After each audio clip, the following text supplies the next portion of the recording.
सास और बहू की लवहेट कहानी। घर के आंगन में बसी एक छोटी सी दुनिया, जिसमें सुख और दुख के बीच एक अनकहा रिश्ता चलता था। यह कहानी है एक सास और बहू की, जिनके रिश्ते के कई रंग थे। एक तरफ जहां इनका संबंध एक दूसरे से घृणा और समझौते का था, वहीं दूसरी ओर प्यार और सम्मान भी कहीं न कहीं मौजूद था। अगर आप अपनी माँ से सच्चा प्यार करते हैं और उन्हें हमेशा खुश देखना चाहते हैं, तो इस चैनल को सब्सक्राइब करें, लाइक करें और इस वीडियो को लास्ट तक जरूर देखें, क्योंकि जल्द ही एक खुशखबरी आने वाली है जो आपके दिल को छू लेगी। आपके हर सपने को पूरा करने में हम हमेशा आपके साथ हैं। अब आगे सुने। सास सुधा देवी। सुधा देवी एक पारंपरिक महिला थीं, जिनकी पूरी जिंदगी घर गृहस्थी में बसी हुई थी। उनका आदर्श हमेशा से ही उनके सास-ससुर और पति का अनुसरण करना रहा था। उन्होंने अपनी बेटी के बजाय बेटे को ही सबसे अधिक महत्व दिया। उनके लिए घर की मर्यादा और रिश्तों का सम्मान सर्वोपरि था। घर में चाय की चुस्कियों के साथ ही उनके दिल में हर किसी का एक स्थान था, लेकिन बहू के लिए कभी कोई स्थान नहीं था। बहू रिया। रिया एक नवयुवक और स्मार्ट लड़की थी। उसने एक छोटे से गांव में पली बढ़ी थी, लेकिन उसकी सोच में आधुनिकता और स्वतंत्रता का परचम था। वह अपने पति राहुल से बहुत प्यार करती थी, लेकिन सास की कड़ी निगरानी और अप्रत्याशित आदेशों के कारण उसकी जीवन में संघर्ष भी था। रिया का जीवन सास के साथ सामंजस्य बैठाने की कोशिशों से भरपूर था, लेकिन उनके रिश्ते में बहुत सी नासमझी और टकराव भी थे। राहुल और रिया की शादी को लगभग 1 साल हो चुका था, और इस साल के दौरान रिया ने सास-ससुर के घर में हर तरह से खुद को ढाला था। लेकिन यह सब कुछ कभी न कभी तो बदलता ही था। पहला संघर्ष। रिया, तुमने फिर से ये लहंगा पहना है। ये तो बिल्कुल भी घर के माहौल के हिसाब से नहीं है। सुधा देवी की आवाज में खींच थी। माँ, ये लहंगा मेरी पसंद है। मुझे अच्छा लगता है और यह बिल्कुल भी गलत नहीं है। रिया का स्वर शांत था, लेकिन उसमें एक ताना था। मैंने कहा ना, यह घर का माहौल नहीं है। ऐसे कपड़े तुम बाहर पहनना, घर में नहीं। तुम अपनी मर्यादा समझो, सुधा देवी ने कड़ा आदेश दिया। यहाँ एक बात स्पष्ट थी, रिया को यह सब एक जंजीर की तरह महसूस हो रहा था, जबकि सुधा देवी के लिए यह केवल एक पारंपरिक संस्कार था।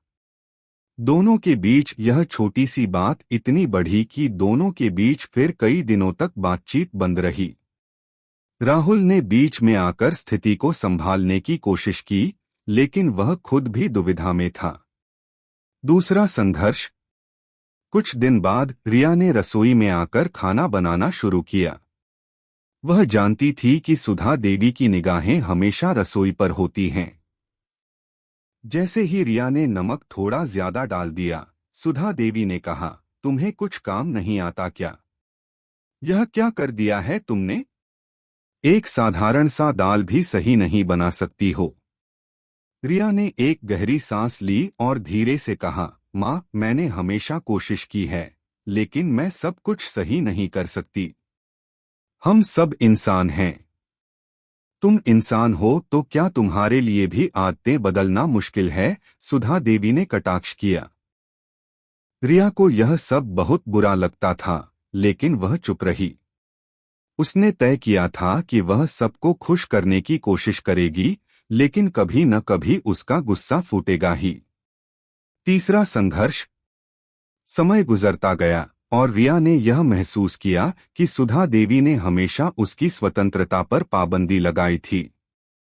वह घर में हर एक छोटे छोटे काम पर नियंत्रण रखना चाहती थीं। रिया ने अपनी नौकरी से छुट्टी ली थी और घर के काम में अधिक समय देने की कोशिश की थी, लेकिन सुधा देवी को इससे भी संतोष नहीं था।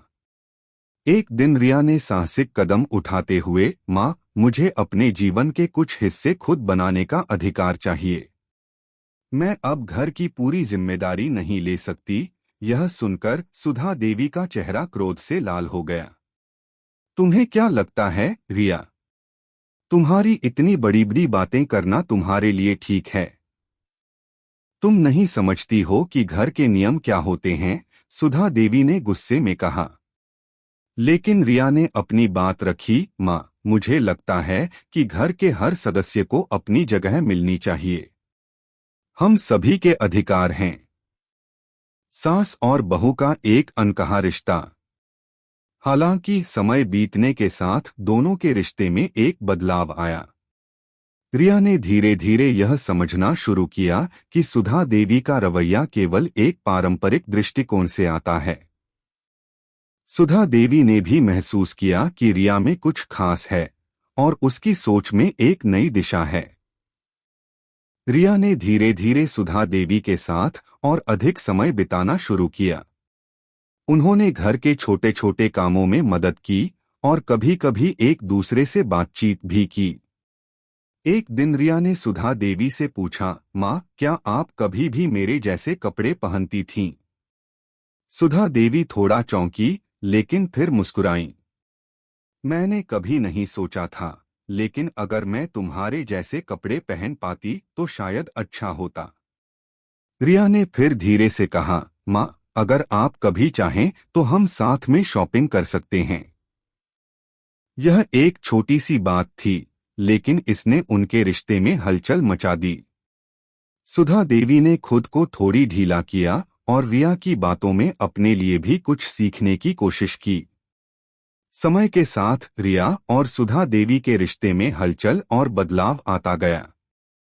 दोनों के बीच लवहेट का जो रिश्ता था, वह अब सुलझने लगा था। उनके दिल में एक दूसरे के लिए सम्मान बढ़ता गया। हालांकि दोनों के बीच मतभेद और संघर्ष जारी थे, लेकिन यह भी सच था कि अब उनका रिश्ता कहीं न कहीं प्यार से जुड़ने लगा था। यह कहानी यह साबित करती है कि सास और बहू के रिश्ते में केवल घृणा या प्रेम नहीं, बल्कि बहुत कुछ और भी होता है। समझ, संघर्ष और समय के साथ बढ़ता हुआ आदान प्रदान। अगर आपको हमारे वीडियो पसंद आए तो कृपया चैनल को सब्सक्राइब करें, लाइक करें और अपने विचार कमेंट में जरूर साझा करें। आपका सपोर्ट हमें और भी बेहतरीन कंटेंट बनाने की प्रेरणा देता है। हम आपके हर समर्थन के लिए तहे दिल से धन्यवाद करते हैं।